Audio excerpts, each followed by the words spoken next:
نگراں وزیر خزانہ ڈاکٹر شمشاد اختر نے کہا ہے کہ حکومت کا جنوری 2024 سے گیس کی قیمتیں پھر بڑھانا ہوں گی تاکہ گردشی قرض میں اضافہ نہ ہو۔ اسلام آباد میں نیوز بریفنگ کے دوران انہوں نے بتایا کہ IMF کو توانائی شعبے کے ٹیرف پر نظر ثانی سے آگاہ کر دیا گیا ہے۔ ریئل اسٹیٹ اور ریٹیلر سمیت مختلف شعبوں پر اضافی ٹیکس لگانے کا ابھی فیصلہ نہیں ہوا۔ اگر ٹیکس محاصل میں کوئی شارٹ فال ہوا تو پھر اضافی اقدامات کا سوچا جائے گا۔ بات کریں گے نمائندہ جیو نیوز اشرف ملخم سے۔ اشرف، کیا کہنا ہے مزید وزیر خزانہ کا، کیا کچھ کرنا ہوگا اب؟ جی، انہوں نے کہا کہ جو پاکستان کا موجودہ پروگرام ہے اس کی 1 ارب 10 کروڑ کی ڈالر کی قسط جو کہ مارچ میں جائزہ کمیشن آئے گا اور اپریل میں پاکستان کو ملنی ہے، اس کے لیے ہم کو ابھی سے کام کرنا شروع ہوگا۔ ابھی جو موجودہ معاہدہ ہوا ہے اس کے بعد پاکستان کی ریٹنگ میں بہتری آئے گی، پاکستان کے ریزرو میں اضافہ ہوگا۔ اس کے بعد بانڈز جاری کرنے کا سوچا جائے گا۔ اس وقت بانڈ جاری کرنا پاکستان کے مفاد میں نہیں ہے کیونکہ انٹرسٹ ریٹ بہت ہائی ہے۔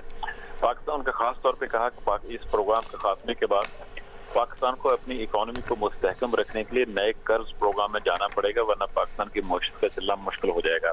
ہم ابھی والی قسط جو ہے جس کو مارچ کے لیے جائزہ مشن آنا ہے اس کے لیے ہم ابھی سے کام شروع کر رہے ہیں۔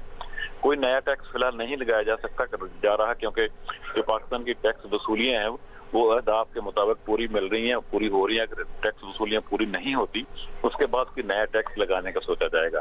جو بینکوں پر انہوں نے کہا ہے ونڈ فال ٹیکس یا جس کو غیر معمولی ٹیکس کہتے ہیں ان کے پروفٹ پہ لگایا گیا ہے، اس پہ 30 سے 35 ارب روپے موصول ہونے کا امکان ہے۔ جی، جو مختلف بائی لیٹرل اور ملٹی لیٹرل اداروں کے ساتھ پاکستان کی بات چیت چل رہی ہے، اس میں Asian development bank, Asian infrastructure development bank, Islamic development bank اور ورلڈ بینک کے ساتھ جو بات چیت چل رہی ہے، دسمبر تک انہوں نے کہا ان میں سے ہمیں تقریباً 1 ارب ڈالر ملنے کی امید ہے جس سے پاکستان کے ریزروز بہتر ہوں گے۔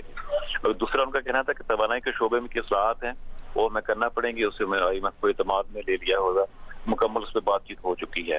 جو ریئل اسٹیٹ سیکٹر ہے اور اس پہ ٹیکس نہیں لگا رہے، اس کے جو بیرونی فائنانسنگ کا حصول ہے خاص طور پر انہوں نے کہا، سیکٹری خزانہ نے ان کے ساتھ بیٹھ کے کہا کہ متبادل ذرائع کو پورا کرنے کی کوشش کر رہے ہیں۔